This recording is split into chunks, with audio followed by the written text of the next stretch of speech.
ரவுத்ரா ஒரு கூட்டத்தில் ஒருங்கிணைப்பாளராக அல்லது தொகுப்புரை வழங்குகிறவராக இருந்தபோது நான் தீபனிடத்திலே சொன்னேன், இவருடைய குரல் நன்றாக இருக்கிறது, நன்றாக பேசுவார் என்று நினைக்கிறேன், பேசுகிறாரா என்று கேளுங்கள் என்று நான் கேட்டேன். இன்றைக்கு நான் அவருடைய பேச்சில் எனக்கு ஒரு பெரிய மகிழ்ச்சியும் உண்டு, ஒரு சின்ன வருத்தமும் உண்டு. வருத்தம் என்ன என்பதை எங்கள் பேரவை தோழர்கள் அறிவார்கள். மகிழ்ச்சி என்ன என்றால், நன்றாக பேசுகிறீர்கள் என்பதை விட படிக்க தொடங்கியிருக்கிறேன் என்று சொன்னீர்களே, அதுதான் மகிழ்ச்சி. நாம் ஒவ்வொருவரும் நீங்கள் படியுங்கள் என்றல்ல, நாம் படிப்போம் என்பதுதான் பேரவை. சேர்ந்து படிப்போம், எல்லோரும் படிப்போம். யார் ஒருவரும் எந்த எல்லையையும் தொட்டு விடவில்லை. எனக்கு இங்கே தீபன் எப்போதும் அவரிடத்திலே கொடுக்கப்படுகிற எந்த பொறுப்பையும் மிகச் சிறப்பாகவும் சில நேரங்களில் நான் எதிர்பார்க்காத வகையிலும் செய்யக்கூடியவர். இன்றைக்கு எனக்கு அவர் கொடுத்த அந்த படம் அப்படித்தான். நான் எதிர்பார்க்கவே இல்லை. பெரும்பாலும் நீங்கள் அதை பிரிக்கிற வரையில் நான் அது பெரியார் படமாக இருக்கலாம் அல்லது அண்ணாவின் படமாக இருக்கலாம் என்று தான் கருதினேன். அந்த படத்தை நீங்கள் கொஞ்சம் கவனித்து பார்த்தால் ஒரு செய்தி தெரியும். அப்போது எனக்கு 10 அல்லது 11 வயது, 64 ஆண்டுகளுக்கு முன்னால் எடுக்கப்பட்ட படம். அண்ணா அவர்கள் காரைக்குடியில் எங்கள் வீட்டிற்கு வந்திருந்த போது மதிய உணவு முடித்து அமர்ந்திருந்த நேரத்தில் என் அம்மாவும் அப்பாவும், நீ போய் அண்ணாகிட்ட நில்லு என்று சொன்னார்கள். எனக்கு அண்ணா யார் என்று தெரியாது. யாரோ ஒரு தலைவர் வந்திருக்கிறார் வீட்டிற்கு. அவர் அமர்ந்திருந்த போது நான் என்ன செய்தேன் என்றால், அந்த படத்தை நீங்கள் பார்த்தால் தெரியும், அவர் உட்கார்ந்திருக்கிற கை வைக்கிற கட்டையில் போய் நான் கை வைப்பேன். அண்ணா தன் கையை எடுத்துக்கொள்வார். அவர் தான் அண்ணா. அதாவது அவர் இப்படி அமர்ந்திருப்பார், நான் அந்த கட்டையில் கை வைத்திருப்பேன். எனவே அண்ணா அவர்களை சேர்ந்து நாம் அனைவரும் படிப்போம். அதற்கான தொடக்கம்தான் இது. ரவுத்ராவிடம் நான் தனியாக சொல்லிவிடலாம், ஆனால் எல்லோருக்கும் அது போய் சேர வேண்டும் என்பதற்காக மேடையிலே சொல்லுகிறேன். தோழர் ரவுத்ரா அவர்களின் கோபம் எனக்கு புரிகிறது. எல்லோரையும் சிலர் கோபப்படுத்தி கொண்டிருக்கிறார்கள், என்னையும் கோபப்படுத்தியிருக்கிறார்கள். ஆனால் நீங்கள் பேசுகிற போது ஒருவர் பெயரை குறிப்பிடுகிற போதெல்லாம் நன்றியுள்ள ஒரு விலங்கின் பெயரையும் சேர்த்து சேர்த்து நீங்கள் சொன்னீர்கள். அவர்கள் மொழியில் தானே நாம் பேச வேண்டும் என்று நண்பர்கள் கேட்கிறார்கள். இல்லை, நம் மொழியை அவர்களுக்கு கற்றுக் கொடுக்க வேண்டுமே தவிர அவர்கள் மொழியை நாம் கற்றுக்கொண்டுவிடக் கூடாது. நாம் அண்ணாவின் பிள்ளைகள் என்றால் அண்ணாவை போல கண்ணியமாக பேசியவரை நீங்கள் பார்க்க முடியாது. அண்ணாவினுடைய பெருமிதம் அவருடைய அறிவில், அவருடைய சொல்லாற்றலில் மட்டுமில்லை, அவர் பேசிய அந்த பேச்சுகளின் கண்ணியத்திலும் இருக்கிறது. எனவே நாம் அண்ணாவை பின்பற்றுவோம், இவர்களை அல்ல. நாம் இப்படி பேசத் தொடங்கினால் நமக்கு அவர்கள் ஆசிரியர்களாகி விடுவார்கள். நாம் தான் அவர்களுக்கு ஆசிரியராக இருக்க வேண்டும். என்ன பேசினாலும் அவர்கள் பேசட்டும், அது அவர்கள் தரத்தை காட்டும். நான் இன்றைக்கும் தோழர் மணியரசன் என்று தான் எப்போதும் குறிப்பிடுகிறேன். அவர் என்னை அறிவாலயத்தின் ஒட்டு திண்ணை என்கிறார், கருவாட்டு சாம்பார் என்கிறார். கவலைப்பட வேண்டாம், மாறியிருப்பது அவர்தான். நான் அவரை தோழர் மணியரசன் என்று தான் இப்போதும் சொல்லுகிறேன். இதனை தாண்டி நாம் அண்ணாவிடத்தில் வந்து விடலாம். இவர்களை பற்றி பேசுவதற்காக இல்லை இந்த கூட்டம். நீங்கள் மற்ற கட்சிகளை பற்றி பேசுகிற போதும் ரவுத்ரா சொன்னார். ரவுத்ராவை பற்றிய பல செய்திகள், எங்கிருந்து வந்தார், நம்மிடத்தில் எதற்காக வந்திருக்கிறார் என்பதை பார்க்க வேண்டும். ஏதோ ஒரு எதிர்த்துருவம் எல்லையிலே இருந்து கற்று உணர்ந்து வந்திருக்கிற தோழர் ரவுத்ராவை போல இன்னும் பல தோழர்கள் வந்து சேர வேண்டும் என்பது நம்முடைய விருப்பம். நல்லது. அறிஞர் அண்ணா அவர்களை பற்றி இன்றைக்கு 1 மணி நேரம் நான் பேசுவதாக இருக்கிறேன். என் மனைவியை கூட்டத்திற்கு நான் அழைத்தேன். அவர் வரவில்லை என்று சொன்னதற்கு ஒரு காரணம், நீங்கள் 1 மணி நேரம் பேசலைன்னா என்னால் வர முடியும். சரி, அவருக்காக நான் குறைத்து கொள்ளக்கூடாது.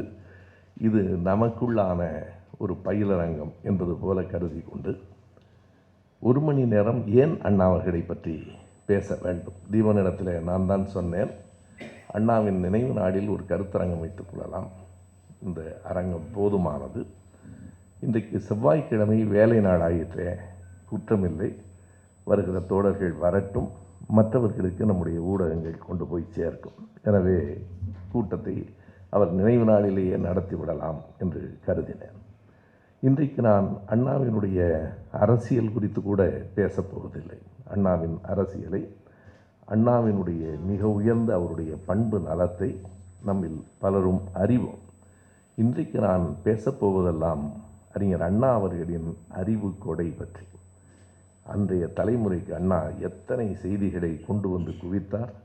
இதனை நான் பேசுவதற்கான அடிப்படை காரணம், அவரால் அறிவு பெற்றவர்களில் நானும் ஒருவன் என்கிற நன்றி உணர்ச்சியோடு, நான் கல்லூரி மாணவனாக இருந்த நேரத்தில் அவருடைய பேச்சு எனக்கு எத்தனை புதிய செய்திகளை கொண்டு வந்து தந்தது என்பதில் சிலவற்றை பகிர்ந்து கொள்ள வேண்டும் என்கிற எண்ணத்திலே தான் பேசினேன். இந்த அறிவு கொடை என்று சொல்லுகிற போது இன்னொரு செய்தியை இந்த மேடையில் குறிப்பிட வேண்டும் என்று எனக்கு தோன்றுகிறது.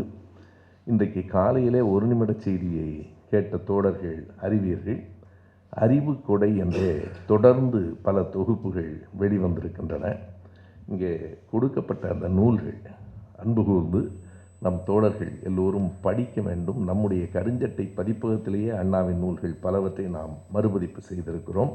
இங்கே கொடுத்த சிவாஜி கண்ட இந்து சாம்ராஜ்யம் உட்பட, சிவாஜி கண்ட இந்து சாம்ராஜ்யம், தீபரவட்டும் எல்லாம் பல நூல்களை நாமே கொண்டு வந்திருக்கிறோம். பூம்புகார் பதிப்பகம், மணிவாசகர் பதிப்பகம், ஏராளமான பதிப்பகங்கள் அண்ணாவின் நூல்களை கொண்டு வந்திருக்கின்றன. ஆனால் தமிழ் மண் கொண்டு வந்திருக்கிற அந்த தொகுதிகள் பற்றி தான் காலையில் நான் பேசினேன். ஐயா இளவழகன் அவர்கள் உரத்த நாட்டு சேர்ந்தவர், தன்னுடைய வீட்டை விற்றுவிட்டு அந்த புத்தகங்களை கொண்டு வந்திருக்கிறார். அதை மிகுந்த நன்றியோடு பதிவு செய்ய வேண்டும் என்பதற்காக மறுபடியும் நான் சொல்லுகிறேன். யாரும் அப்படியெல்லாம் செய்துவிட மாட்டார்கள். ஐயா செந்தலை கௌதமன் அவர்களோடு பேசினேன். எதற்காக அவ்வளவு பிடிவாதமாக இருந்தார்? அவர் சொல்லியிருக்கிறார், என் வாழ்நாளில் நான் இந்த வேலையை செய்துவிட வேண்டும். இது ஒரு விதத்தில் கலைஞரின் கட்டுரை, அவருடைய கட்டளை தான். 1974 ஜூலை மாதம் ஐயா ஆணைமுத்து அவர்களினுடைய பெரியார் பற்றிய தொகுதிகள் வெளிவந்தன. கலைஞர் தான் வெளியிட்டார். முதலில் 3 தொகுதிகளாக, பிறகு 20 தொகுதிகளாக, இரண்டையும் கலைஞர் தான் வெளியிட்டார். இரண்டாவதாக வந்து 20 தொகுதிகளை வெளியிடுகிற போது தலைவர் கலைஞரிடத்தில் நான் தான் ஐயா ஆணைமுத்து அவர்கள் தேதி கேட்கிறார் என்று சொன்னேன். வச்சுக்க சொல்லுப்பா என்று குறிப்பிட்டார்.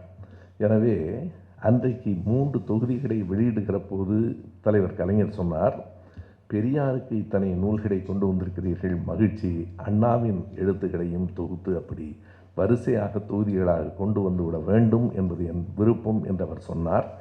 அதை நிறைவேற்ற வேண்டும் என்கிற எண்ணத்திலே தான் ஐயா இளவழகன் அவர்கள் அத்தனை சிரமத்திற்கு இடையில் 2019ஆம் ஆண்டு 64 தொகுதிகள் வெளிவந்தன. தொடர்ச்சியாக இன்றைக்கு 123 தொகுதிகள் வெளிவந்திருக்கின்றன. நம் பேரவை தோழர்களுக்கு ஒரு அன்பான ஒரு செய்தி, நம்முடைய பேரவை அலுவலகத்தில் அந்த புத்தகங்கள் இருக்கின்றன. அன்பு கூர்ந்து நேரம் கிடைக்கிற போது படியுங்கள். வரிசையாக படித்து முடித்து விட முடியாது. அவை மிகச் சரியாக ஐயா செந்தலை கௌதமன் அவர்களால் வகை செய்து பிரிக்கப்பட்டிருக்கின்றன. ஆசிரிய உரைகள், மடல்கள், மேடை இலக்கியங்கள் என்று பிரிக்கப்பட்டிருக்கின்றன. நான் எப்போதாவது நம்முடைய பேரவை அலுவலகத்துக்கு வருகிற நேரத்தில் எல்லாம் நண்பர்கள் வராத போது அந்த புத்தகத்தை தேடி தேடி படிக்கிறேன். தோழர் மனோகர் அவர்களுக்கு தெரியும். பல செய்திகளை நாம் அறிந்து கொள்வதற்கு அதில் வாய்ப்பு இருக்கிறது. ஒரு வருத்தத்தை பதிவு செய்துவிட்டு உரையை தொடங்குகிறேன். அந்த 123 தொகுதிகளும் இன்னமும் நூலகத்தில் வாங்கப்படவில்லை. நம் ஆட்சி, நம்முடைய காலம். இன்னும் ஒரு செய்தியையும் சேர்த்து சொல்லுகிறேன், தலைவர் கலைஞர் அவர்களின் புத்தகங்களையும் கூட வாங்கவில்லை. யாருடைய புத்தகங்களை வாங்குகிறார்கள்? அதற்கென்று ஒரு குழு இருக்கிறது. அந்த குழுவில் குறிப்பிட்ட சில கட்சிகளை சார்ந்தவர்களே இருக்கிறார்கள். அவர்கள் அந்த குறிப்பிட்டவர்கள் எழுதிய புத்தகங்களை மட்டும் வாங்கி கொண்டிருக்கிறார்கள் என்பது நியாயம் இல்லை என்பதை இந்த இடத்தில் நான் இன்றைக்கு வெளிப்படையாக பதிவு செய்கிறேன். இதை வெளிப்படையாக பதிவு செய்கிறேன். அது எந்த ஒரு ஆட்சியர் காலத்தில் வந்தது. ஒரே ஒரு நல்ல நோக்கத்தோடு தான் தொடங்கி இருக்கிறார்கள். 50 ஆண்டுகளாக வாசகர்களாக இருக்கிறவர்கள் தீர்மானிக்கட்டும் என்று. ஆனால் அவர்கள் குறிப்பிட்ட 2 அணிகளைச் சேர்ந்தவர்களாக இருக்கிறார்கள். நம்முடைய அரங்கம் என்பது எல்லாவற்றுக்கும் இடம் தர வேண்டும். நான் உண்மையாக சொல்லுகிறேன். அண்ணாவை பற்றி பேசுகிற போது ஜனநாயகம் மிக அடிப்படையானது. ரவுத்ரா பேசுகிற போது ஒன்றை நான் கவனித்தேன். பெரியார் வாழ்க, அம்பேத்கர் வாழ்க, மார்க்ஸ் வாழ்க என்று சொல்லிவிட்டு திருமாவளவன் வாழ்க என்று சொன்னார். இதுதான் பேரவையின் அடிப்படையான செய்தி. எப்போது முழுக்க நம்மோடு கருத்துகளோடு ஒருங்கிணைந்திருக்கிறவர், அவர் பெயரை நம் பேரவையில் ஏன் சொல்கிறீர்கள் என்று கேட்க மாட்டோம். தோழர் புனிதா வந்திருக்கிறார், நெற்றியிலே திருநீற்றோடு தான் வந்திருக்கிறார். அவர் அவராகவே இருப்பது என்பது அடிப்படை ஜனநாயகம். கருத்துகளில் தங்களுக்காக மாற்றம் வர வேண்டுமே தவிர எந்த ஒன்றும் திணிக்கப்படக்கூடாது என்பதில் நான் எப்போதும் உறுதியாக இருக்கிறவன். ஆகையினாலே அவருடைய அந்த நூல்களை எல்லாம் படிக்கிற போது மிகப்பெரிய ஜனநாயக தன்மை அண்ணாவிடத்தில் இருந்து நமக்கு வந்து சேரும். இன்றைக்கு நான் என்னுடைய உரையை இப்படி அமைத்து கொள்கிறேன். அண்ணா எழுதியிருப்பவை ஆயிரக்கணக்கான கட்டுரைகள். உங்களால் 1 மணி நேரம் அல்ல, 100 மணி நேரம் பேசினாலும் அண்ணாவின் எழுத்துகள் அப்போதும் விஞ்சி நிற்கும் என்பதுதான் உண்மை. நான் மிகைப்படுத்தி சொல்லவில்லை. அவர் தன்னுடைய 25வது வயதில் பொது வாழ்வுக்கு வந்தார். 1934ஆம் ஆண்டு மே மாதம் திருப்பூரில் நடைபெற்ற ஒரு மாநாட்டில் ஐயா பெரியாரை சந்திக்கிறார். என்ன வியப்பென்றால், சாதியை ஒழிக்க வேண்டும் என்பதற்காக புறப்பட்ட அவர்கள் 2 பேரும் முதலாக சந்தித்து கொண்டது ஒரு சாதி மாநாட்டிலே தான். செங்குந்த வாலிபர் சங்க மாநாடு திருப்பூரில் நடக்கிற போதுதான் அண்ணா பேசுகிறார். ஐயா கவனிக்கிறார். ஐயா சாதி மாநாடுகளுக்கெல்லாம் கவனமாக செல்வார். போய் சாதி கூடாது என்று அங்கே சொல்லுவார். யார் சாதி வைத்திருக்கிறானோ அவனிடத்திலேயே போய் சொல்லுவார். அங்கே பேசி அந்த இளைஞனை அவர் கவனிக்கிறார். இவன் சரியாக வருவான் என்று தோன்றுகிறது. அவரை அப்போது தொடங்கிற்ற அண்ணாவின் பயணம் கடைசி வரையில். அண்ணா பிரிந்திருந்த காலத்திலும் அண்ணா பெரியாரை விட்டு பிரியவில்லை, கட்சியை விட்டு தான் பிரிந்தார். அதை நான் சொல்லுகிறேன். அண்ணாவே சொல்லியிருக்கிறார். நீங்களும் ராஜாஜியும் எப்போது பிரிந்தீர்கள் என்று கேட்கிறார்கள் தேர்தல் முடிந்த பிறகு. அண்ணா கேட்கிறார், நாங்கள் எப்போது சேர்ந்திருந்தோம் என்கிறார். பெரியாரை போய் பார்த்தீர்களே, அவரோடு எப்போது சேர்ந்தீர்கள் என்று. மறுபடியும் அண்ணா கேட்கிறார், நான் எப்போது பிரிந்திருந்தேன் என்று கேட்கிறார். பெரியாரை விட்டு நான் பிரிந்ததும் இல்லை, ராஜாஜியோடு சேர்ந்ததும் இல்லை என்று தேர்தல் முடிந்த பிறகு அண்ணா சொன்னார். எங்களுக்குள் ஏற்பட்டது ஒரு தொகுதி உடன்பாடு. ஒரு பொது எதிரியை வீழ்த்துவதற்காக இணைந்தோம், அவ்வளவுதான் என்று அண்ணா சொன்னார். இவைகளெல்லாம் தாண்டி அண்ணா அவர்களினுடைய எழுத்துக்களை படிக்கிற போது எதனை சொல்லுவது, எந்த செய்தியை குறிப்பிடுவது என்கிற குழப்பம் எனக்குள் வந்தது. நான் கல்லூரி மாணவனாக இருந்தபோது பொதுக்கூட்டங்கள் கேட்டு அண்ணாவின் பேச்சை கேட்டு பல்வேறு விதமான வரலாற்று அறிவினை பெற்றுக்கொண்டவன். நீங்கள் நினைத்து கூட பார்க்க முடியாது. நம்முடைய தோழர் ரவுத்ரா சொன்னது போல, சிஎம் சார் இப்படி பேசி கொண்டிருக்கிறவர்களின் காலத்தில் இளைஞர்களுக்கு வாழ நேர்கிறது. நான் எவ்வளவு நல்ல வாய்ப்புடையவன் பாருங்கள். அண்ணாவின் காலத்தில் நான் இளைஞனாக இருந்தேன்.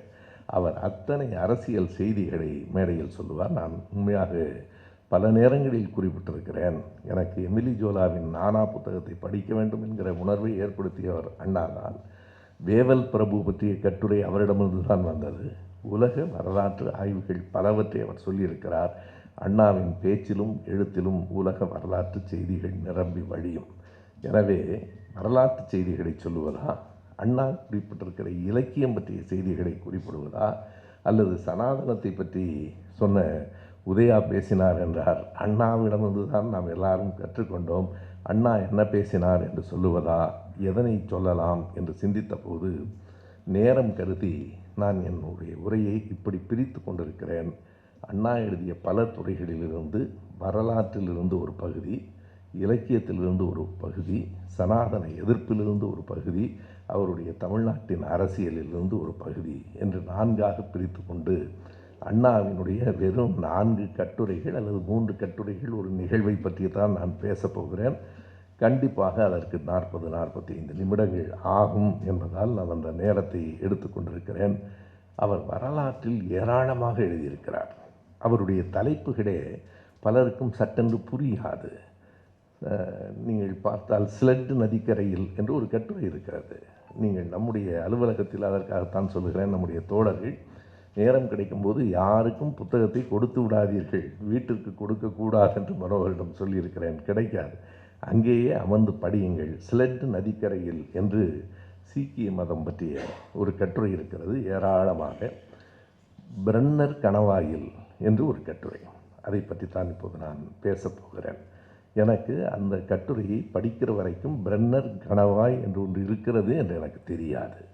பிரன்னர் கணவாயில் என்றால் என்ன? பிரன்னர் யார்? அந்த பிரன்னர் வேறொன்றும் இல்லை, அது ஒரு இடத்தின் பெயர். ஆங்கிலத்திலே பிரன்னர் பாஸ் என்று அதனை குறிப்பிடுகிறார்கள்.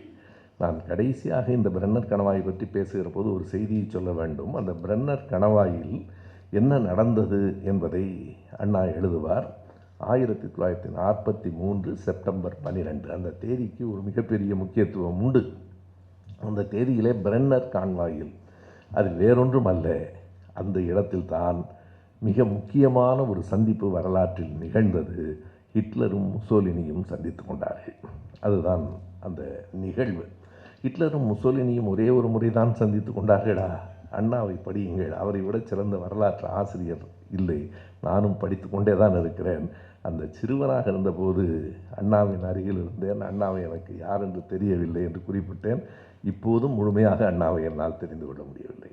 அவர் எழுதியிருக்கிற அந்த அத்தனை எழுத்துக்களையும் பார்க்கிற போது என்ன வியப்பாக இருக்கிறது என்றால், 60 வயது கூட முழுமையாகாதவர் அண்ணா. இறந்து போகும்போது 59 வயது தான். அதற்குள் இத்தனை படிப்பு, இத்தனை எழுத்து, இத்தனை பயணம், இத்தனை பேச்சு. பிரன்னர் கால்வாயில் அன்றைக்கு அவர்கள் கணவாயிலே சந்தித்து கொண்டார்கள். ஆனால் ஹிட்லரும் முசோலினியும் மொத்தம் 17 முறை சந்தித்திருக்கிறார்கள்.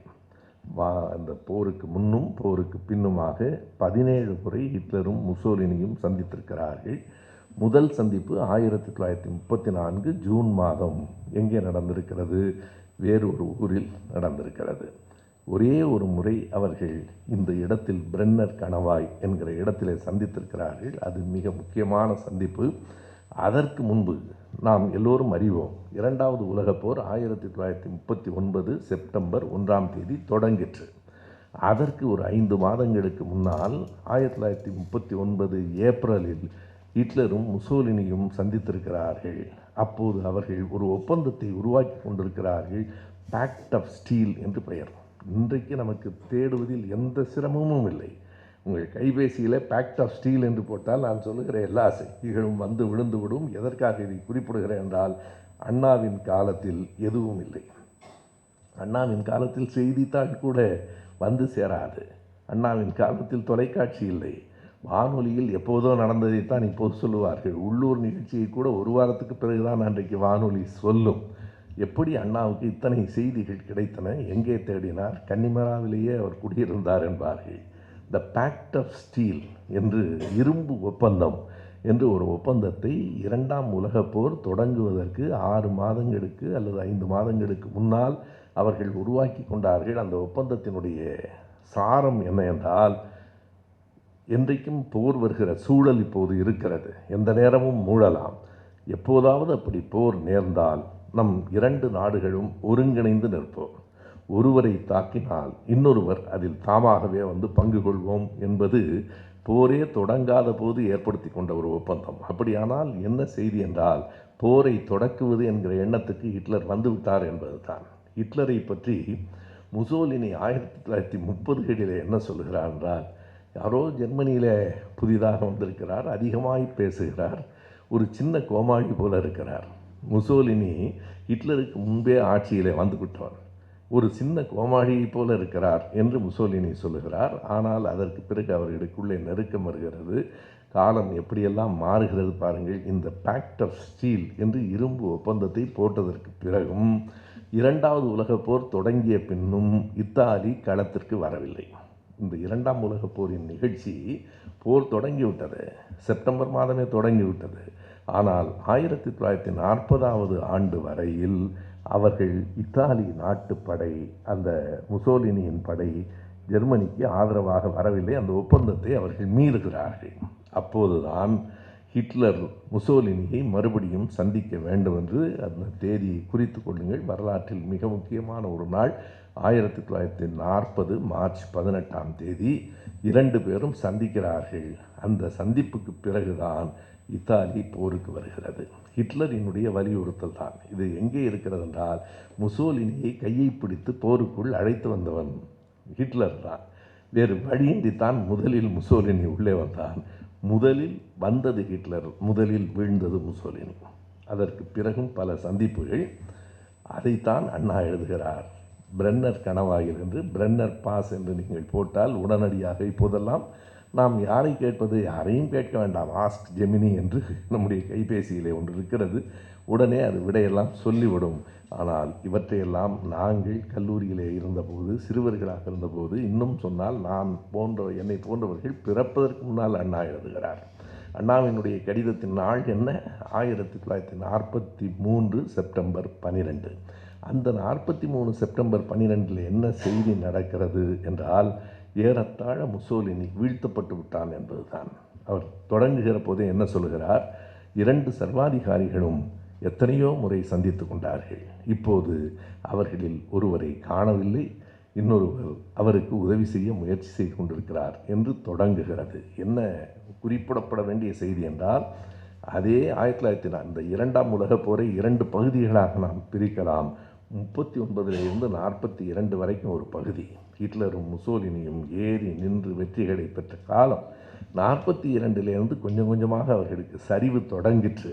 43 செப்டம்பரில் முசோலினி ஏறத்தாழ வீழ்த்தப்பட்டு விட்டார்.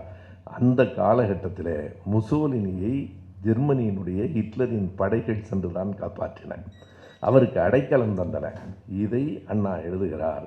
என்ன மிகப்பெரிய செய்தியும் வியப்பும், அண்ணாவின் அறிவுக்கான ஒரு பெரிய ஆற்றலும் எங்கே இருக்கிறது என்றால், இந்த நிகழ்வு நடந்தது 1943 செப்டம்பர் முதல் வாரம். அண்ணா செப்டம்பர் 12ஆம் தேதி எழுதுகிறார். ஏறத்தாழ ஒரு வார இடைவெளியில் எங்கோ நடந்தது.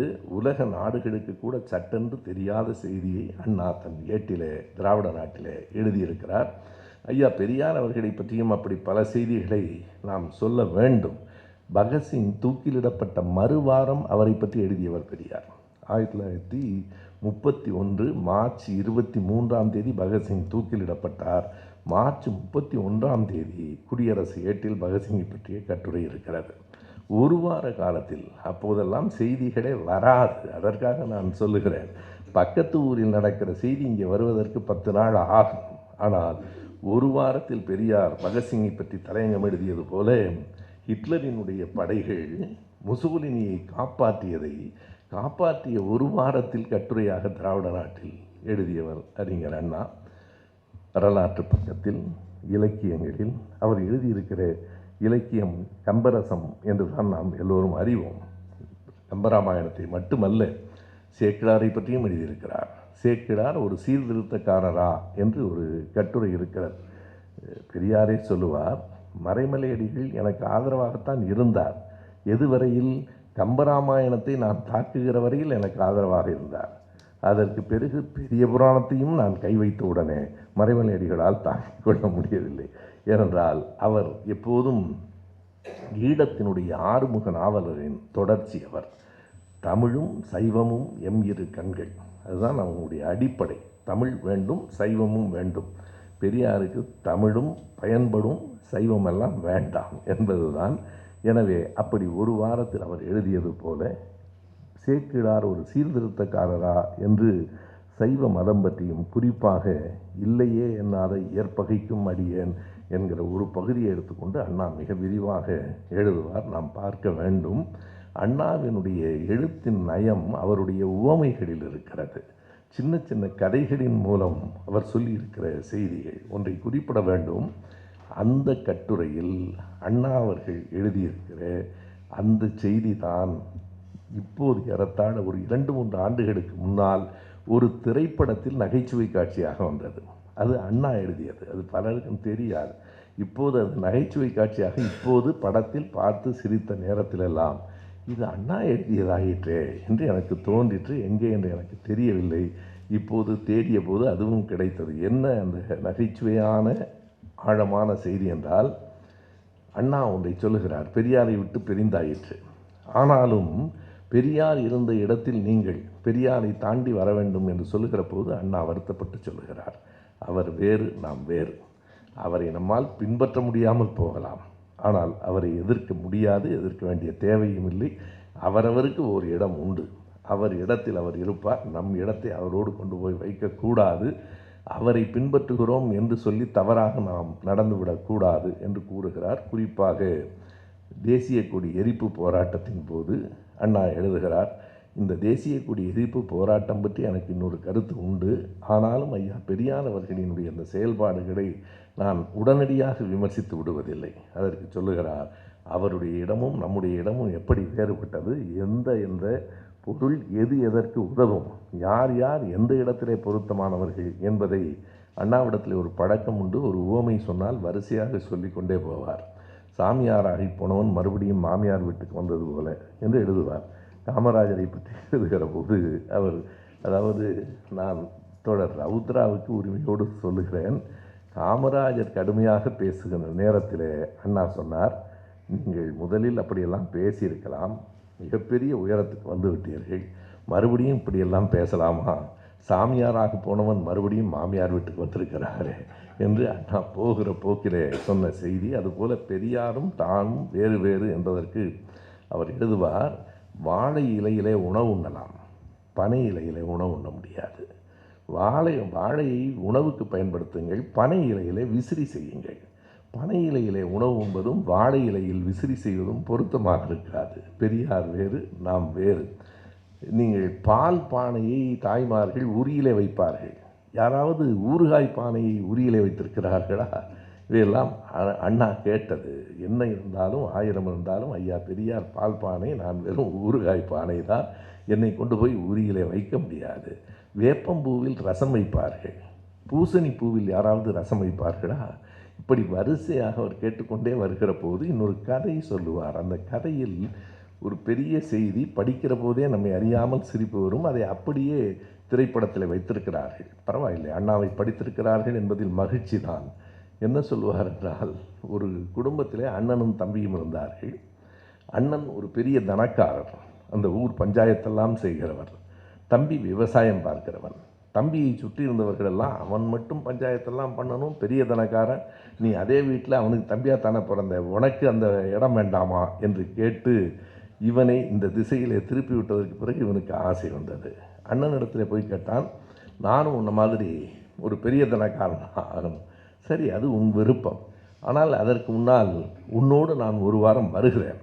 நீ எப்படியெல்லாம் பஞ்சாயத்துகளை செய்கிறாய், எப்படியெல்லாம் பல சண்டைகளை தீர்த்து வைக்கிறாய், எப்படியெல்லாம் பல தீர்ப்புகளை சொல்லுகிறாய் என்று ஒரு வாரம் முன்னோடு நான் இருந்து பார்க்கிறேன். அண்ணன் பொறுமையாக கேட்பான், ஒரு வாரம் போதுமா என்று.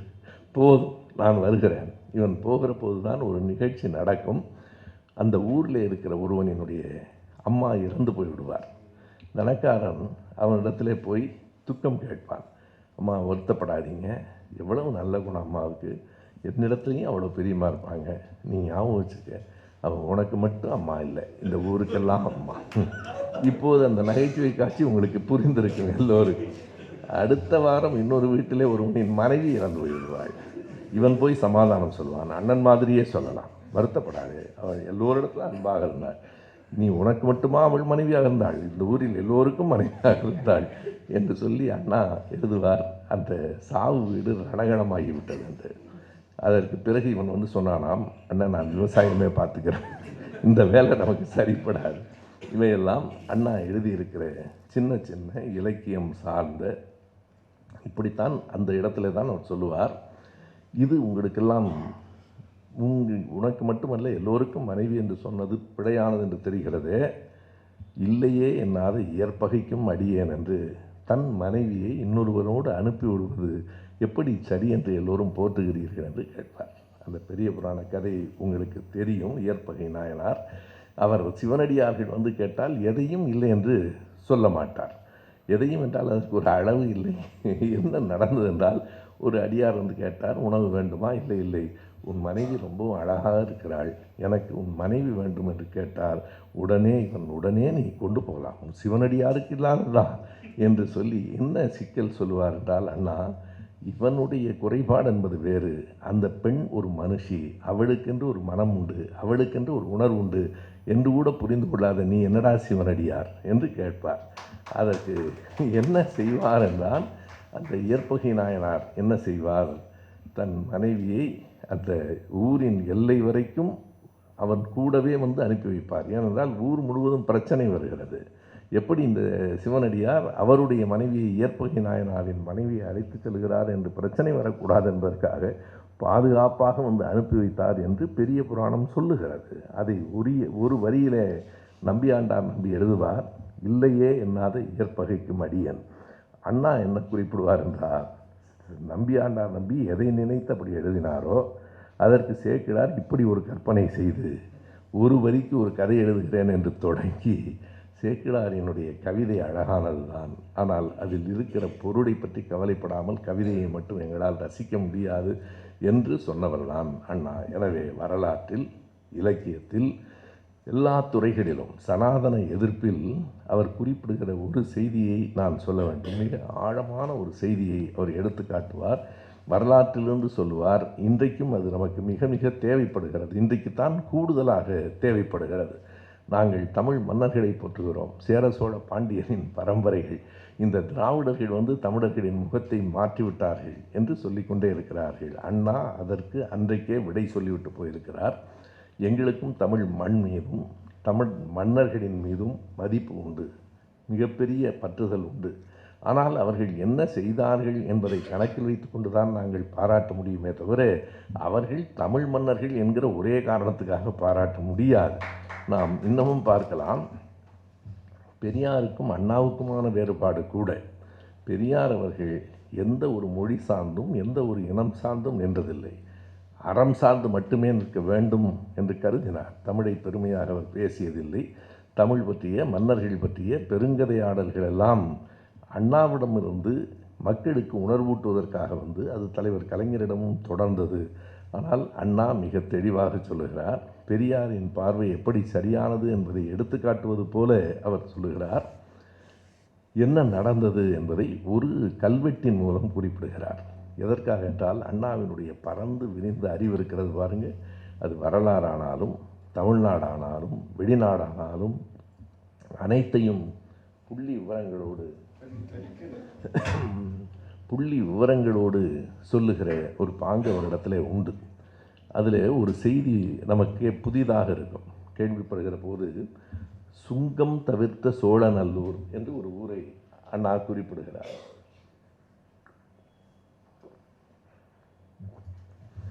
சுங்கம் என்பது கஸ்டம்ஸ், நம்முடைய தோழர் லாரன்ஸ் எல்லாம் வந்திருக்கிறார்கள்.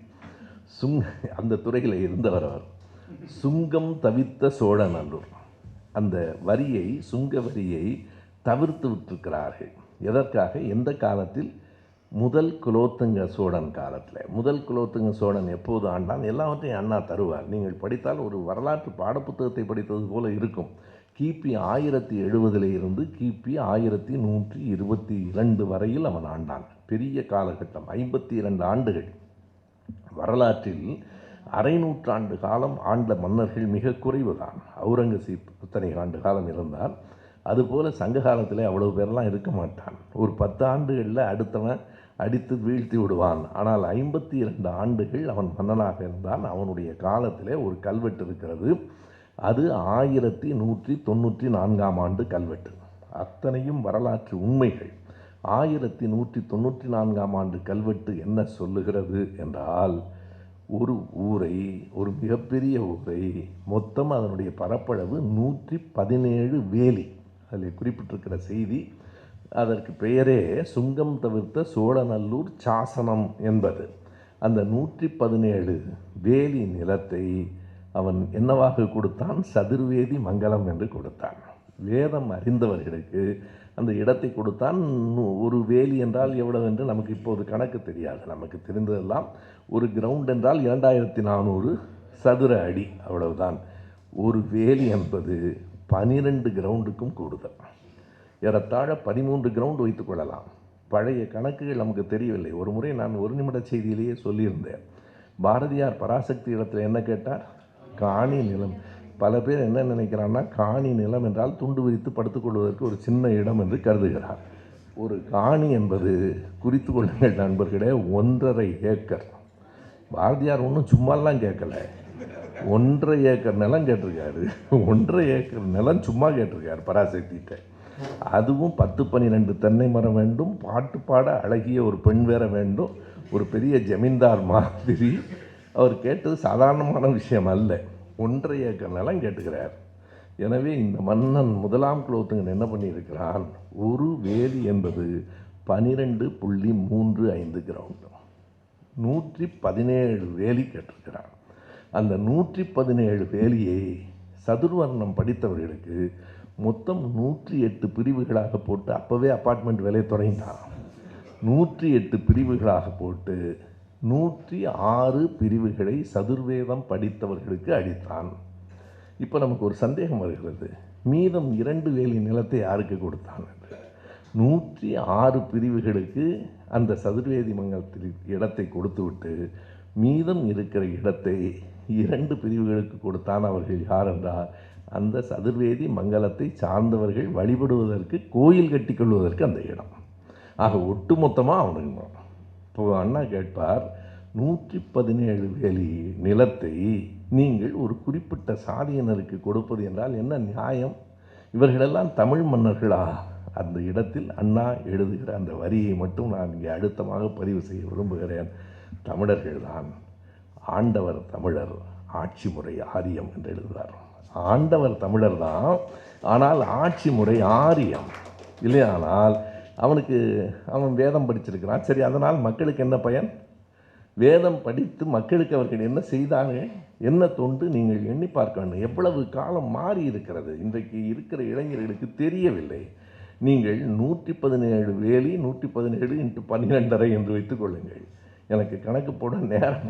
அவ்வளவு கிரவுண்டு இடத்தை ஒரு குறிப்பிட்ட வேதம் படித்தார்கள், 4 வேதத்தை படித்திருக்கிறார்கள் என்கிற ஒரு காரணத்துக்காக மட்டுமே கொடுக்கிற ஒரு தேசம் எப்படி ஜனநாயகமாக இருக்க முடியும் என்பதை யாருக்கு இவற்றையெல்லாம் அண்ணா எழுதினார்? திமுக கட்சிக்காரர்களுக்கு எழுதினார்.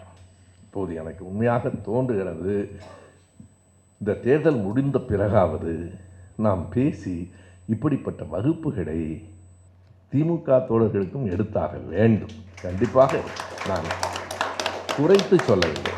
கட்சிக்காரராக இருப்பது அடுத்து எந்த பதவி என்பதற்காக மட்டுமில்லை.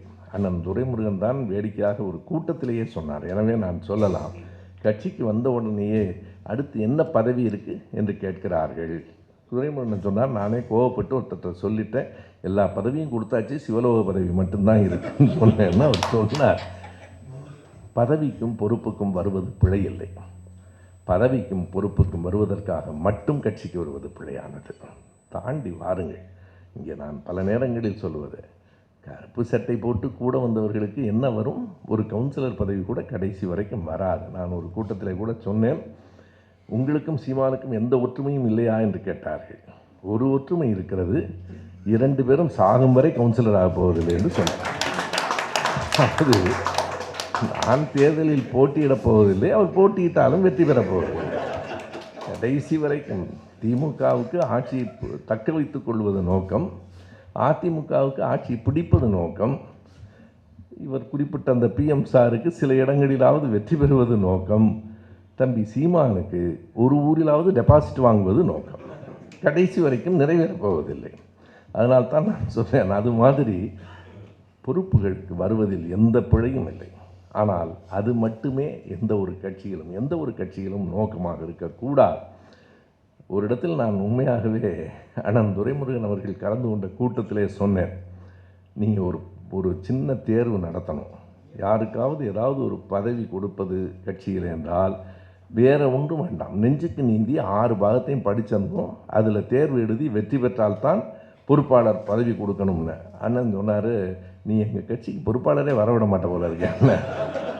ஏனென்றால் கட்சியில் உண்மையானவர்கள், இன்றைக்கும் குறிப்பிடுகிறேன், திமுகவுக்கு கிடைத்ததை போல தொண்டர்கள் உலகத்தில் எந்த கட்சிக்கும் கிடைத்ததில்லை. தன் சொந்த பணத்தில் செலவு செய்து இரவு பகலாக வேலை செய்கிறவன் இன்றைக்கும் உறுதியாக இருக்கிறவர்கள். ஆனால் இந்த கொள்கை சார்ந்த செய்திகள், ஒரு ஜனரஞ்சகமான மக்களிடத்தில் தேர்தலுக்கு போகிற ஒரு கட்சியில் இந்த சிக்கல்கள் வரத்தான் செய்யும். அந்த கட்சி தேர்தலை நோக்கி போகிற கட்சி. பெரியாருக்கும் அண்ணாவுக்குமான அடிப்படை வேறுபாடுகள் என்று நான் பேசியிருக்கிறேன். காலையில் தோழர் உமா கேட்டார், இரண்டையும் பற்றி பேசுகிறீர்களா என்று. ஏற்கனவே பேசியிருக்கிறேன். கடவுள், தமிழ், தேர்தல், இந்த மூன்றிலும் 2 பேருக்கும் வேறுபாடு இருப்பது போல தோன்றும். வேறுபாடு இருக்கிறது என்று கருத வேண்டாம், வேறுபாடு இருப்பது போல தோன்றும். கடவுள் இல்லை, கடவுள் இல்லை, இல்லவே இல்லை என்றார் பெரியார். ஒன்றே குலம் ஒருவனே தேவன் என்றார் அண்ணா. பிறகு அதற்கு பெரியாரே விளக்கம் சொன்னார். என் பிள்ளை அண்ணாதுரை என்னை விட்டு ஒன்றும் அப்படியெல்லாம் முழுமையாக விலகி போய்விடவில்லை. நான் கடவுள் இல்லை என்று சொன்னேன். 30 கோடி தேவர்களை சுருக்கி 1 என்கிற இடத்துக்கு கொண்டு வந்தான் அண்ணாதுரை என்றார். அந்த சுழியம் சைஃபருக்கு பக்கத்தில் இருக்கிறது 1 தான். எங்கேயோ இந்த 30 கோடியை சுருக்கி கொண்டு வந்து சேர்த்தது. ஏனென்றால் ஒன்றுமே இல்லை என்றால் நம் ஆள் நிறைவடைய மாட்டேன் என்கிறான். சரி, ஒருவரை வைத்து போகட்டும், ஒரு கடவுள் இருக்கட்டும் என்று. இது இறுதி உரையிலே அண்ணாவினுடைய நினைவு கூட்டத்திலும் கூட இது நடந்தது. நீங்கள் அறிவீர்கள், மெரினா கடற்கரையில் இந்திரா காந்தி அவர்கள் வந்திருந்தார்கள். 69 பிப்ரவரி 3 அண்ணா இறந்தார். ஒரு வாரத்தில் அந்த கூட்டம் நடைபெற்றது. அந்த மேடையில் யாரெல்லாம் இருந்தார்கள்? இந்திரா காந்தி இருந்தார், பெரியார் இருந்தார், ராஜாஜி இருந்தார், கலைஞர் இருந்தார், எல்லோரும் இருந்தார்கள். அண்ணாவை பற்றிய கூட்டம். அப்போது பெரியாரை பேசுகிறீர்களா என்றால், பெரியார் எவ்வளவு கவனமாக இருந்திருக்கிறார் பாருங்கள். முதல்ல நம்ம ராஜாஜி பேசிடட்டும் அப்படின்னார். ஏன்னா அவர் ஏதாவது பேசுவான்னு தெரியும் அவருக்கு. பேசிவிட்டோம் என்று ராஜாஜி பேசுகிற போது அந்த காட்சியை ஆசிரியர் என்னிடத்தில் சொல்லியிருக்கிறார். ஐயாவுக்கு சரியாக காது கேட்காது. இந்த காதை மடக்கி கூர்ந்து கேட்குறாரு, சரியாக கேட்கல. வீரமணி வா, என்ன பேசுகிறார் அப்படின்னு. ராஜாஜி என்ன பேசுகிறார் என்றால், அண்ணா தொடக்கத்தில் நாஸ்திகனாலாம் இருந்தார். பின்னால் அவர் அதிலிருந்தெல்லாம் விலகி பொதுவாக கடவுள் நம்பிக்கை, ஒன்றே குலம் ஒருவனே தேவனுக்கெல்லாம் வந்துட்டார்னு ராஜாஜி அந்த கூட்டத்தில் பேசுகிறார். அதற்கு பிறகு பெரியார் பேசிய பேச்சு இப்போதும் பதிவில் இருக்கிறது. நண்பர் ராஜாஜி அவர்கள் இந்த மாதிரி அண்ணா மாறிட்டார்னாரு. இந்த கூட்டத்தில் நான் சொல்லிக்கொள்ள விரும்புகிறேன், அண்ணா ஒரு நாளும் மாறவில்லை. சாகும் வரை என் பிள்ளையாகத்தான் அண்ணா இருந்தார் என்று சொல்கிறார். அந்த பேச்சு பதிவில் இருக்கிறது. ராஜாஜியை பற்றி இந்த கடிதங்களை எல்லாம் படித்து கொண்டு வருகிற போது எனக்கு ஒரு புதிய செய்தி கிடைத்தது. என்ன என்றால், ராஜாஜியை குல்லுகப்பட்டர் என்று நாம் சொல்லுகிறோம்.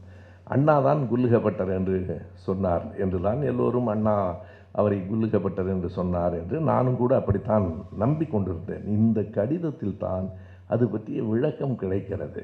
ஒரு கதை போல ஒன்றை அண்ணா எழுதுகிறார். 1956 ஜனவரி 1ஆம் தேதி திராவிட நாட்டில் எழுதியிருக்கிறார். பாவி பொல்லாதவன் என்று அந்த கடிதத்துக்கு தலைப்பு. அந்த கடிதத்தில் தான் ஒரு செய்தி வருகிறது. இதனால் தான் ராஜாஜிக்கு குல்லுகப்பட்டர் என்கிற பட்டத்தை நம்முடைய முதல் நிதியமைச்சர் ஆர்.கே. சண்முகம் அவர்கள் அதனால் தான் கொடுத்தார் போல் இருக்கிறது என்று எழுதுகிறார். அப்போது தான் எனக்கே தெரியும், அந்த பட்டத்தை கொடுத்தவர் ஆர்.கே. சண்முகம். எதற்காக என்றால், மிக அருமையாக எழுதுகிறார். இன்றைக்கும் இவர்கள் விளங்காமல் தான் பேசி கொண்டிருக்கிறார்கள். இவர்களுக்கு எப்போதும் வரலாற்றை படிப்பதும் இல்லை, அறிவதும் இல்லை. குல்லுகப்பட்டர் என்று ராஜாஜியை இழிவுபடுத்தவில்லையா என்று சொல்லுகிறார்கள். குல்லுகப்பட்டர் என்பது இழிவான சொல் இல்லை, அதுவே பலருக்கும் தெரியாது. குல்லுகப்பட்டர் என்பவர் யார் என்றால், மனுஸ்மிருதிக்கு உரை எழுதியவர்களில் மிக தேர்ச்சியான நுட்பமான உரையை எழுதியவர் குல்லுகப்பட்டர்.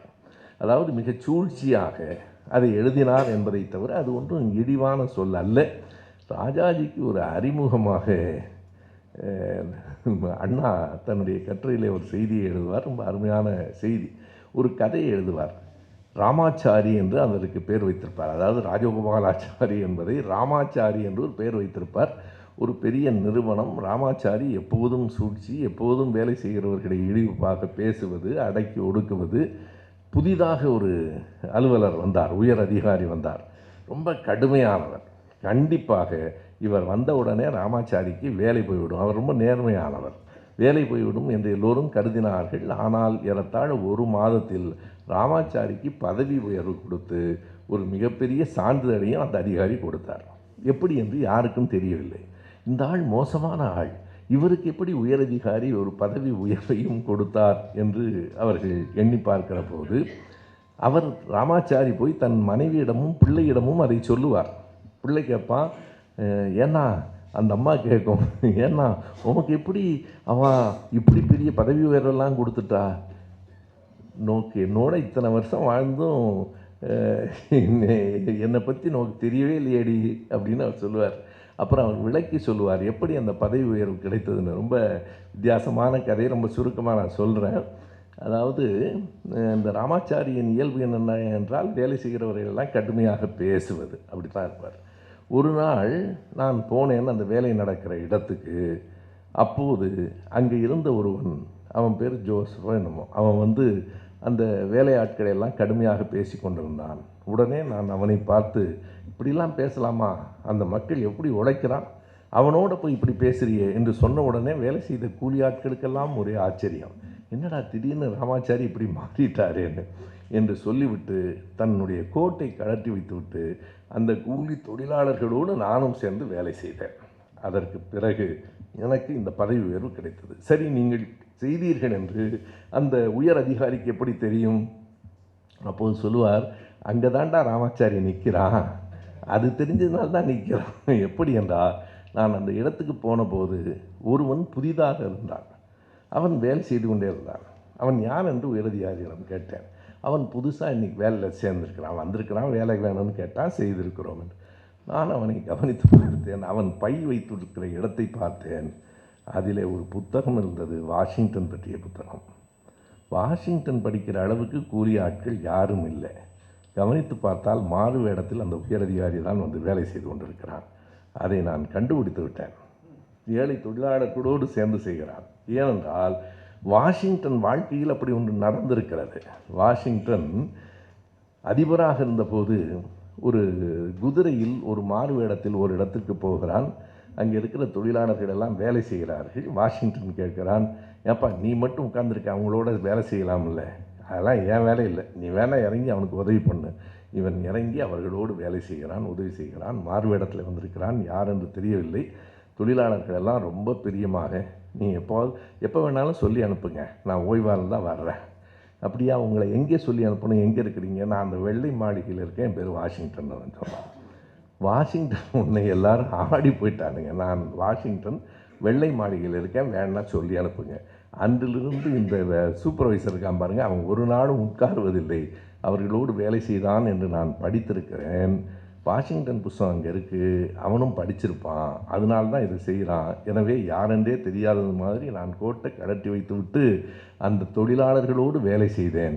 எனக்கு அடுத்த நாளே பதவி உயர்வும் கொடுத்து பாராட்டும் கிடைத்து விட்டது என்று ராமாச்சாரி சொல்லும்போது அண்ணா எழுதுவார், இதுதானே யார் ராமாச்சாரி. இப்படிப்பட்டவர்களாகத்தான் ராஜாஜிகள் இன்னமும் நம் நாட்டில் இருக்கிறார்கள். யாரை எந்த நேரத்தில் ஏமாற்றுவதென்று அவர்களுக்கு தெரிந்த மாதிரி வேறு யாருக்கும் தெரியாது. எனவே தான் நம்முடைய ராஜாஜியை குல்லுக பட்டர் என்று நம்முடைய நிதி அமைச்சர் ஆர்கே சண்முகம் சொல்லியிருக்கிறார் என்பது புரிகிறது என்கிறார். இது ஒரு செய்தி. ஆர்கே சண்முகம் தான் குல்லுக பட்டர் என்று ராஜாஜியை குறிப்பிட்டிருக்கிறார் என்பது அண்ணாவின் இந்த கடிதம் 1/1/56 திராவிட நாடு ஏட்டிலே இருக்கிறது. இப்படி பல்வேறு செய்திகளை, உலக வரலாற்றை, இலக்கியத்தை, எல்லாவற்றையும் சொல்லியிருக்கிறார். கடைசியாக மதம் சார்ந்து அவர் சொல்லியிருக்கிற ஒரு செய்தியை சொல்லி நான் என்னுடைய உரையை நிறைவு செய்வேன். மதங்களை பற்றி யாரும் எதிர்பார்க்காத செய்தி. எல்லா மத தலைவர்கள் பற்றியும் அவர் பேசியிருக்கிறார். மகாவீரரை பற்றி 1956 ஏப்ரலில், பிறகு 67 ஆட்சிக்கு வந்ததற்கு பின்னால், அதனை தாண்டி புத்தரை பற்றி மிக நீண்ட உரை, புத்தரை பற்றிய மிக நீளமான மிக ஆழமான உரை, இயேசுநாதரை பற்றிய உரை, நபிகள் நாயகத்தை பற்றிய உரை. இப்போது ஒரு கேள்வி கேட்கப்படுகிறது, நீங்கள் இயேசுவை நபிகளை பற்றியெல்லாம் பேசுகிறீர்கள், ஏன் இந்து மத கடவுளை பற்றி பேசவில்லை? அண்ணா மிக தெளிவாக விடை சொல்கிறார். இஸ்லாம் என்பது என்ன, பௌத்தம் என்பது என்ன? அது வெறும் மதம் என்றா நினைக்கிறீர்கள்? எந்த மதத்தில் சேருகிற போது நீங்கள் சாதியை ஒழிக்கிறீர்களோ அப்போது நீங்கள் இந்து இல்லை என்று பொருள். ரொம்ப அருமையாக சொல்கிறார்.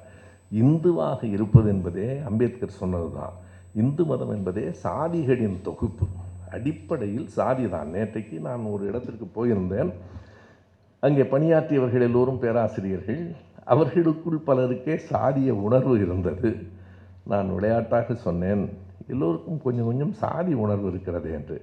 ஆமாம், எல்லாம் சர்ச்சுக்கு வருகிறார்கள், உண்மையாக இருக்கிறார்கள், ஆனால் சாதி இன்னமும் விடவில்லை. நான் பல கூட்டங்களில் சொல்லியிருக்கிறேன். சுசீந்திரம் அருகில் இருக்கிற ஒரு ஊருக்கு ஆரோக்கியசாமி என்கிற ஒருவரை தேடி நான் சென்றபோது, அவர் என் அப்பாவோட இருந்தவர் இயக்கத்தில். தேடி சென்றபோது அவர் இருக்கிறாரா என்றே தெரியவில்லை. தேடி சென்றேன். போகிற போது அந்த ஊரில் ஆரோக்கியசாமின்னு ஐயா பெரியவர் ஒருத்தர் இந்த ஊரில் இருக்காரான்னு கேட்டேன். அவங்க அந்த ஊர் முழுவதும் கிறிஸ்தவர்கள். அவர்கள் என்னை பார்த்து திருப்பி கேட்டார்கள், அவர் பிள்ளைமாரா நாடாரான்னு. நான் சொன்னேன், அவர் கிறிஸ்தவர்னு. அது சரிதான், ஆனால் அவர் நாடாராக இருந்து கிறிஸ்தவர் ஆனாரா, பிள்ளைமாரா? அங்கே அந்த சின்ன ஊரில் 2 தேவாலயங்கள், இந்த பக்கம் பிள்ளைமார் சர்ச்சு, அந்த பக்கம் நாடார் சர்ச்சு. அவர்கள் சொன்னார்கள், வேறு ஒன்றும் இல்லைங்க, இந்த தெருவுக்கு இந்த பக்கம் இருக்கிறவர்களெல்லாம் பிள்ளைமார்கள், அந்த பக்கம் இருக்கிறவர்களெல்லாம் நாடார்கள், எந்த பக்கம் கிறிஸ்தவர்கள் இருக்கிறார்கள் என்று கேட்டேன். சாதியை விடாதவரை நீ மதம் மாறவில்லை என்று பொருள். இந்துவாகத்தான். இதை நான் முதல்ல எங்கே சொன்னேன்னா, அமர்ந்திருந்த 200-300 பாதிரியார்கள் முன்னிலையில் சொன்னேன். இது நடந்த நிகழ்ச்சி, உங்களை எல்லாருக்கும் தெரியணுங்கிறதுக்காக சொல்கிறேன். உங்களில் யாருக்காவது கூட சாதி நம்பிக்கை இருக்குமானால் நீங்கள் எல்லோரும் கிறிஸ்துவை வழிபடுகிற இந்துக்கள்னு சொல்லுங்கள். நீங்கள் வழிபடுவது கிறிஸ்துவாக இருக்கலாம், கிறிஸ்துவை வழிபடுகிற இந்துக்கள்.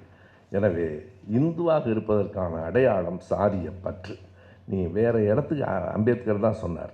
56 அக்டோபர் 14 அங்கே நாக்பூரில் அவர் பௌத்தத்துக்கு மாறிய போது அம்பேத்கர் சொன்ன அந்த வரிகளை மறந்துவிடக்கூடாது. அம்பேத்கர் சொன்னார், ஒரு கடலில் கலந்து விட்ட பிறகு எது கங்கை ஆற்றின் துடி, எது யமுனை ஆற்றின் துடி, எது மழை துடி என்கிற அடையாளம் தெரியாது. நீங்கள் பௌத்தத்துக்கு வந்து விட்டீர்கள் என்றால் நேற்றைக்கு வரைக்கும் உங்கள் நெஞ்சில் இருந்த சாதியை எப்போது அகற்றுகிறீர்களோ அப்போது தான் பௌத்தர்கள். இப்போ பௌத்த மதத்துக்குள்ளேயும் சாதி இருக்குது. மொத்தமாகவே இந்த பயல் சாதி தான் அவர்களின் அடையாளம். இதையும் அறிஞர் அண்ணா அவர்கள் எழுதுகிறார். இறுதியாக அரசியல் நடைமுறையில் அண்ணாவின் பங்களிப்பு என்று ஒன்றை சொல்ல வேண்டும். பேசுகிற போது குறிப்பிட்டார்கள் தீபன் என்று கருதுகிறேன். தமிழ்நாட்டுக்கு தமிழ்நாடு என்று பெயர் சூட்டிய தலைவர் நம்முடைய அறிஞர் அண்ணா அவர்கள் தான். இதில் என்ன சிறப்பெல்லாம் இருக்கிறது என்பதை மட்டும் சுருக்கமாக நான் சொல்லிவிடுகிறேன். இது இங்கே இருக்கிற நமக்காக அல்ல, தமிழ் தேசியம் என்று நம்பி சீரடிக்கிற நம் தம்பிகள் சிலர் தெரிஞ்சே பேசுகிறான். அருள்மொழி சமீபத்தில் ஒரு நாள் தொலைபேசியில் பேசும்போது என்கிட்ட கேட்டாங்க, என்னென்ன பள்ளலார் நான் தாங்கிறான், பராசக்தி கதாநாயகன் நான் தாங்கிறான், உண்மையிலேயே மனநோயாங்க அப்படின்னு கேட்டாங்க. இல்லைம்மா, பணநோய். அது அவன் கவனமாக இருக்கான். மனநோயெல்லாம் நம் கேட்குறவனுக்கு தான், அவனுக்கு வராது. அவனுக்கு மனநோய் இல்லை, அது பணநோய் என்று சொன்னேன். இப்போது பாலாஜி தானே தோழர் பாலாஜி இங்கே வந்தோடனே எங்கிட்ட ஒரு கேள்வி கேட்டார். அந்த ஆள் சொல்கிறான், பராசக்தியில் வர்ற கதாநாயகன் உண்மை பாத்திரமா கற்பனையான்னு கேட்டாங்க. அது நான் தான். எப்படி வெட்கமே இருக்காதாடா, நான் தான் அப்படின்னு. இவர் கேட்டார், ஐயா நீங்கள் கூட சரியாக சொல்லலைன்னார். அவர் சொன்னது தான் சரி. பராசக்தி படத்தில் யார் கதாநாயகன்னு கேட்டேன். அந்த பிள்ளைங்கள்லாம் சிவகார்த்திகேயன், வில்லன் யாருன்னு. அந்த பராசக்தி படத்தின் கதாநாயகன் தமிழ், வில்லன் இந்திய எதிர்ப்பு. அதான் அந்த கதை. அவர் சொன்னது தான் சரி. அதுபோல் அன்றைக்கு எல்லோரும் தான் என்று சொல்லுகிறவர்கள், அவர்களை விட்டு நம்புகிற பிள்ளைகளுக்காக நான் சொல்லுகிறேன். என்ன கேட்குறாங்கன்னா, எவ்வளவு அபத்தமாக இருக்குன்னு பாருங்கள். செந்தமிழ்நாடெனும் போதினிலேன்னு பாரதியாரே பாடிட்டார். அப்புறம் என்ன இவர் தமிழ்நாடுன்னு பேர் வைக்கிறது? அப்போ அது போதுமா? செந்தமிழ்நாடுன்னு சரி, நான் கேட்குறேன், பரிபாடல்லையே தமிழ்நாடு இருக்குது, அப்புறம் ஏன் பாரதியார் பாடுறாரு? சரி, இவர்கள் என்ன செய்கிறார்கள் என்பதற்காக என்னுடைய இறுதி பகுதியில் கவனமாக இதை கவனியுங்கள். பாரதியாரே செந்தமிழ்நாடுன்னு சொல்லிட்டார், அண்ணா ஒன்றும் செய்யலேன்னு சொல்லுகிற இவர்கள்தான் சங்கரலிங்கனார் உண்ணாவிரதம் வந்ததை போற்றுகிறார்கள். சங்கரலிங்கனாரை நாமும் போற்றுகிறோம். ஆனால் எனக்கு என்ன கேள்வி என்றால், அதான் பாரதியார் செந்தமிழ்நாடுன்னு பேசிட்டார், அப்புறம் எனக்கு சங்கரலிங்கனார் உண்ணாவிரதம் இருக்கணும்? அதான் செந்தமிழ்நாடுன்னு பாரதியாரே சொல்லிட்டார. சங்கரலிங்கனாரை போற்றுகிறீர்கள், பெயர் வைத்த அண்ணாவை தூற்றுகிறீர்கள் என்றால், ஒருவேளை அண்ணா நான் இப்படி சொல்ல வேண்டாம் என்று நினைத்தேன், அதுதான் உண்மை என்பதால் சொல்லுகிறேன். ஒருவேளை அண்ணா சங்கரலிங்கனார் பிறந்த ஜாதியில் பிறந்திருந்தால் இவர்கள் தூற்ற மாட்டார்கள். தான் உண்மை. இன்னொரு கேள்வியை கேட்குறேன். சங்கரலிங்கனார் உண்ணாவிரதம் இருந்தார்ல, இறந்தார்ல, அப்போ யார் முதலமைச்சர்? அப்போது மட்டும் அண்ணா முதலமைச்சராக இருந்திருந்தால் இன்னைக்கு வரைக்கும் எவ்வளவு இழிவாக பேசியிருப்பான் யோசிச்சு பாருங்கள். சங்கரலிங்கனாரை சாக விட்ட பாவி அப்படின்னு பேசியிருப்பானுங்க. அன்றைக்கு நான் காமராஜரை குறை சொல்லலை. உடனடியாக அந்த அதிகாரம் எல்லாம் தமிழ்நாட்டு அரசுக்கு இல்லை, அவர்கள் ஏற்கவில்லை. அந்த வரலாற்றை நான் சொல்ல வேண்டும். இன்னொரு பெரிய செய்தியை நான் எழுதியிருக்கிறேன், நினைவுபடுத்துவதற்காக மீண்டும் சொல்லுகிறேன். தமிழ்நாட்டுக்கு தமிழ்நாடு என்று பெயர் வைக்க வேண்டும் என்று முதலில் சொன்னவர் ஐயா சங்கரலிங்கனார் இல்லை. அவர்தான் பட்டினி போராட்டம் நடத்தினார், தன் உயிரையே பலி கொடுத்தார். மொத்தம் 12 கோரிக்கைகள், ஒரே ஒரு கோரிக்கை அல்ல. வாலாஜா வல்லோன் அதை அப்படியே எடுத்து எல்லாவற்றையும் கொடுத்திருக்கிறார். முதலில் சொன்னவர் யார்? நான் பொய் சொல்லவில்லை, நீங்கள் சரிபார்த்து கொள்ளுங்கள். முதலில் சொன்னவர் ஐயா பெரியார். எப்போது? சங்கரலிங்கனாரினுடைய உண்ணாவிரதம் 56 அக்டோபர் மாதம் சங்கரலிங்கனார் இறந்து போனார். 55 அக்டோபர் 11ஆம் தேதி விடுதலையில் பெரியார் எழுதியிருக்கிறார். எல்லாம் மொழிவாரி மாநிலமாக பிரிய போகிறது என்று பேசிக்கொள்கிறார்கள். அப்படி பிரிந்த பிறகும் நம்முடைய நிலத்துக்கு மெட்ராஸ் ஸ்டேட் என்று பெயர் இருக்கக்கூடாது. இதை மற்றவர்களெல்லாம் யார் ஒப்புக்கொள்வார்களோ இல்லையோ, என்னால் ஒப்புக்கொள்ள முடியாது. அதற்கு பிறகாவது தமிழ்நாடு என்று பெயர் வைக்க வேண்டும். அக்டோபர் 55 அக்டோபரில் எழுதுகிறார். எழுதிவிட்ட அடுத்த வரியையும் பெரியார் எழுதுகிறார். அதாவது இந்த பெயர் வைப்பதில் இப்போது ஆந்திரர்கள் நம்மை விட்டு பிரிந்து போய்விட்டார்கள். இந்த வரி அப்படியே பெரியார் வரியை நான் சொல்கிறேன். ஆந்திரர்கள் நம்மை விட்டு பிரிந்து போய்விட்டார்கள். கன்னடத்துக்காரர்களும் மலையாளிகளும் கூட பிரிந்து போய்விட்டால் தேவலை என்று இருக்கிறது. நமக்கு நம் தமிழ்நாடு மிஞ்ச வேண்டும் என்று சொன்னவரைத்தான் தமிழர்களுக்கு எதிரி என்று இந்த பாவிகள் பேசிக்கொண்டிருக்கிறார்கள் என்று தெளிவாக சொன்னார். அதுதான் தொடக்கம். பிறகு 56 பிப்ரவரியில் கடையடைப்பு போராட்டம் எல்லாம் நடந்தது. சங்கரலிங்கனார் இறந்து போனார். 56 இந்த கோரிக்கை இருக்கிறது. சட்டமன்றத்தில் எப்போது வந்தது அந்த செய்திகளை மட்டும் சொல்லிவிட்டு நான் நிறைவு செய்கிறேன். 1960 ஆகஸ்ட் மாதம் 19ஆம் தேதி முதலாக மெட்ராஸ் ஸ்டேட் என்கிற பெயரை மாற்றி தமிழ்நாடு என்று பெயர் வைக்க வேண்டும் என்கிற தீர்மானத்தை கொண்டு வந்தவர் பெயர் PS சின்னத்துரை. அவர் பிரஜா சோஷலிஸ்ட் கட்சி என்கிற கட்சியைச் சேர்ந்தவர். அவர்தான் முதல்ல கொண்டு வந்தார். முழுமையாக ஆதரித்தவர்கள், ஏன்னா 60 நமக்கு பெரிய வலிமையெல்லாம் இல்லை, சட்டமன்றத்தில் வெறும் 15 பேர். முழுமையாக ஆதரித்தவர்கள் திமுகத்தை சார்ந்தவர்கள், கம்யூனிஸ்டும் ஆதரித்தார்கள். பிறகு 61 முதலாக நாடாளுமன்றத்தில் தமிழ்நாடு என்று பெயர் வைக்க வேண்டும் என்கிற தீர்மானத்தை கொண்டு வந்தவர் பூபேஷ் குப்தா. அதை ஆதரித்து பேசியவர் அறிஞர் அண்ணா. அண்ணா தான் சொல்கிறார், இதை ஏன் நான் கொண்டு வரவில்லை என்று நீங்கள் கேட்கலாம். நாங்கள் கொண்டு வருவதை விட மேற்கு வங்கத்தை சார்ந்த தோழர் கொண்டு வருவது, எங்களுக்கும் கம்யூனிஸ்டுகளுக்கும் கருத்து வேறுபாடுகள் கூட உண்டு, ஆனால் பூபேஷ் குப்தா கொண்டு வந்தது தான் ஒரு ஜனநாயக தன்மை உடையது, அதை நான் முழுமையாக ஆதரித்து பேசுகிறேன்னு சொன்னார். இதில் வேடிக்கை என்னென்னா, 1960 ஆகஸ்ட் 19ஆம் தேதி PS சின்னத்துரை கொண்டு வந்த அந்த தீர்மானத்தின் மீது அடுத்த கூட்டத்தில் விவாதம் நடக்கும்னு சுப்பிரமணியம் சொன்னார். இன்னொரு செய்தி, காமராஜர் முதலமைச்சராக இருந்த காலத்தில் பெரும்பாலும் அவர் பேசவே மாட்டார். அனைத்துமே சுப்பிரமணியம் தான் பேசுவார். எனவே அடுத்த அமர்வில் வைத்து கொள்ளலாம் என்றார்கள். அடுத்த அமர்வில் எப்போது விவாதம் நடந்தது தெரியுமா? அந்த தேதியெல்லாம் கவனிங்க. 60 ஆகஸ்ட் 19ஆம் தேதி தீர்மானம், அதன் மீது விவாதம் 1961 ஜனவரி 30. 6 மாதத்துக்கு அப்புறம் அதை விவாதித்தார்கள். இதையெல்லாம் அண்ணா செய்திருந்தால் எவ்வளவு கோபப்பட்டிருப்பார்கள், எவ்வளவு சேற்றை வாரி இறைத்திருப்பார்கள். 6 மாதத்துக்கு பிறகு விவாதத்தை எடுத்துக்கொண்டு சுப்பிரமணியம் அவர்கள் சொன்னது, நாங்கள் ஒன்றும் தமிழுக்கு எதிரானவர்கள் அல்ல, எனவே தான் நாங்கள் எங்கள் காங்கிரஸ் கட்சிக்கே தமிழ்நாடு காங்கிரஸ் கமிட்டி என்று தான் பெயர் வைத்திருக்கிறோம். இருந்தாலும் கூட ஒரு தேசத்தின் பெயரை மாற்றுவது அத்தனை எளிதாக நடந்துவிடக்கூடாது.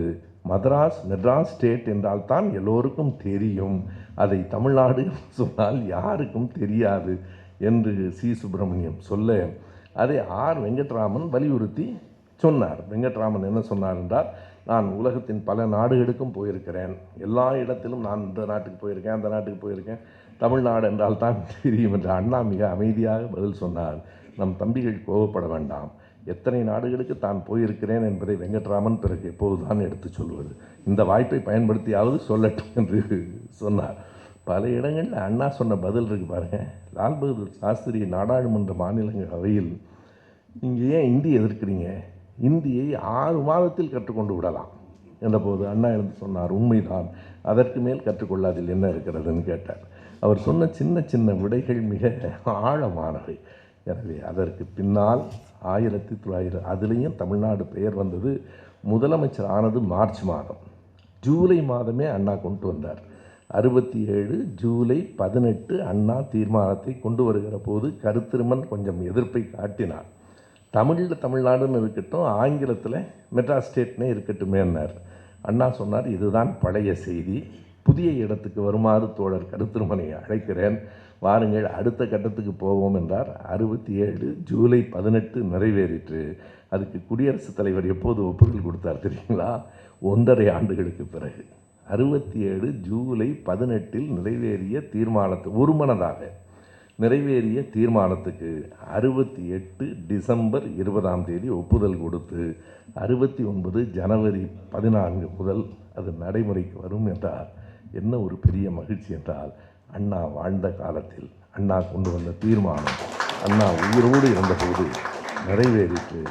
இன்றைக்கு அதனால் தான் மறுபடியும் அண்ணா சொன்னதை நாம் சொல்லுகிறோம். தமிழ்நாட்டுக்கு தமிழ்நாடு என்று பெயர் இருக்கிற வரையில், சுயமரியாதை திருமணங்கள் சட்டப்படி செல்லுமா என்கிற நிலை இருக்கிற வரையில், இருமொழி கொள்கை தான் தமிழ்நாட்டின் கொள்கை என்கிற எண்ணம் இருக்கிற வரையில் இந்த நாட்டை யார் ஆண்டாலும் அண்ணாதுரை தான் ஆள். நன்றி.